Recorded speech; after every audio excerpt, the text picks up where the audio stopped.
President Thomas Woodrow Wilson's first presidential inaugural address, delivered on April 4th of 1913 at the U.S. Capitol in Washington, D.C. There has been a change of government. It began 2 years ago when the House of Representatives became Democratic by a decisive majority. It has now been completed. The Senate, about to assemble, will also be Democratic. The offices of the President and the Vice President have been put into the hands of Democrats. What does that change mean? That is the question of the uppermost in our minds today. That is the question I'm going to try to answer in order, if I may, to interpret the occasion. It means much more than the mere success of a party. The success of a party means little except when the nation is using that party for a large and definite purpose. No one can mistake that purpose for which the nation now seeks to use the Democratic Party. It seeks to use it to interpret a change in its own plans and point of view. Some old sayings which we had grown familiar and which had begun to creep into the very habit of our thought and our lives have altered their aspect as we have laterally looked critically upon them with fresh, awakened eyes, have dropped their disguises, shown themselves alien and sinister. Some new things, as we look frankly upon them, willing to comprehend their real character, have come to assume the aspect of things long believed in and familiar stuff of our own conventions. We have been refreshed by a new insight into our own life. We see that in many things, that life is very great. It is incomparably great in its material aspects, in its body of wealth, in the diversity and the sweep of its energy, in the industries which have conceived and built up by genius of individual men and the limitless enterprises of the group men. It is greatly, also very great, in its moral force. Nowhere else in the world have noble men and women exhibited in more striking forms the beauty and the energy of a sympathy and helpfulness and a counsel in their efforts to really wrong, alleviate suffering, and set the weak in the way of strength and hope.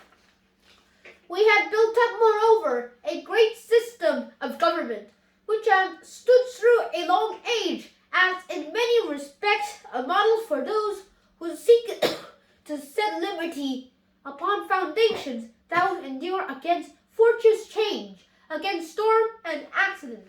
Our life contains every great thing, and contains it in rich abundance. But the evil has come with the good, and much fine gold has been corroded. With riches has come inexcusable waste. We have squandered a great part of what we might have used, and have not stopped to conserve the exceeding bounty of nature, without which our genius for enterprise would have been worthless and impotent, scorning to be careful, shamefully prodigal as well as admirably efficient. We have been proud of our industrial achievements, but we have not hitherto stopped thoughtfully enough to count the human cost, the cost of life snuffed out, of energies overtaxed and broken, the fearful physical and spiritual cost of the men and women and children upon whom the dead weight and burden of it all has fallen undertone of our life, coming up out of the mines and the factories and out of every home where the struggle had its intimate and familiar seat. With the great government, many great deep secret things which we too long delayed to look into and scrutinize with candid, fearless eyes. The great government we love has too often been made use of for private and selfish purposes, and those who used it had forgotten the people. At last, a vision has been vouchsafed us of our life as a whole. We see the bad with the good, the debased and decadent with the sound and the vital. With this vision, we approach new affairs. Our duty is to cleanse, to reconsider, to restore, to reconsider, to correct the evil without impairing the good, to purify and humanize every process of our current life without weakening or symptomizing it. There has been something crude and heartless and unfeeling in our haste to succeed and be great. Our thought has been to let every man look out for himself. Let every generation look out for itself. While we rear giant machinery which made it impossible himself, let every generation look out for itself. While we rear giant machinery which we made it impossible that any but those who stood at those levers of control should have a chance to look out for themselves. We had not forgotten our morals. We remembered well enough that we had set up a policy which was meant to serve the humblest as well as the most powerful, with an eye single to the standards of justice and the fair play, and remembered it with pride. But we were heedless and will be hurrying it to be great. 5. We have come now to the sober second thought. The scales of heedlessness have fallen them out of our eyes. We have made up our minds to square every process of our national life again with the standards so proudly and set up at the beginning and have always carried in our hearts. One work is a work of restoration.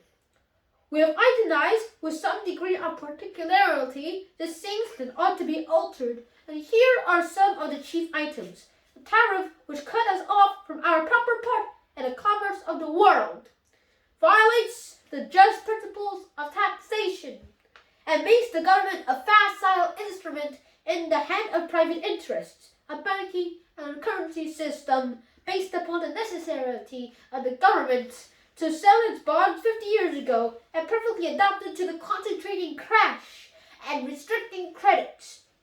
An industrial system which, taken on all its size, financial as well as administrative, holds capital and leading strings, restricts the liberties and limits the opportunities of labor, and exploits without renewing or conserving the natural resources of the country. A body of agricultural activities never yet given the efficiency of the great business undertakings or served as it should be through the instrumentality of science taken directly to the farm or afforded the facilities of credit best suited to its practical needs. Watercourses undeveloped, waste heaps, and every mine. We have studied, as perhaps no other nation, as the most effective means of production. But we have not studied cost or economy as we should either of the organizers or of industry, as statesmen or as individuals. Nor have we studied and perfected the means by which government may be put at the service of humanity in safeguarding the health of the nation, the health of its men and women and its children, as well as the rights in the struggle for existence. This is no sentimental duty. The firm basis of our government is justice, not pity. These are matters of justice. There can be no equality or opportunity. The first essential of justice is in the body of the politics. If men and women and children are not shielded in their lives, their very virality for the consequences of the great industrial and the social processes which they cannot alter, control, or simply cope with. Society must see to it that it does not itself crush or weaken or damage its own constituent parts. The first duty of law is to keep sound the society it serves. Sanitary laws, pure foods, pure feud laws, and laws determining conditions of labor which individuals are powerless to determine themselves as part of their intimate parts, and the very business of justice and legal efficiency. Here are some of the things we ought to do so. and not to leave the others undone. The old-fashioned, never to be neglected, fundamental safeguarding of property and of individual right. This is the high enterprise of a new day, to lift everything that concerns our life as a nation to the light that shines from the heart fire of every man's conscience and vision of the light. It is inconceivable that we should do this as partisans. It is every man's conscience and visions of the right. It is inconceivable we should do it in the ignorance of the facts as they are, in blind or haste. We shall restore, not destroy. We shall deal with our economic system as it is, and it may be modified, not as it might be if we had a clean sheet of paper to write upon, and step by step we shall make it what should be, in the spirit of those who question their own wisdom and seek counsel and knowledge, not shallow self-satisfaction or the excitement of the excursions whether they cannot tell. Justice, and only justice, shall always be our motto.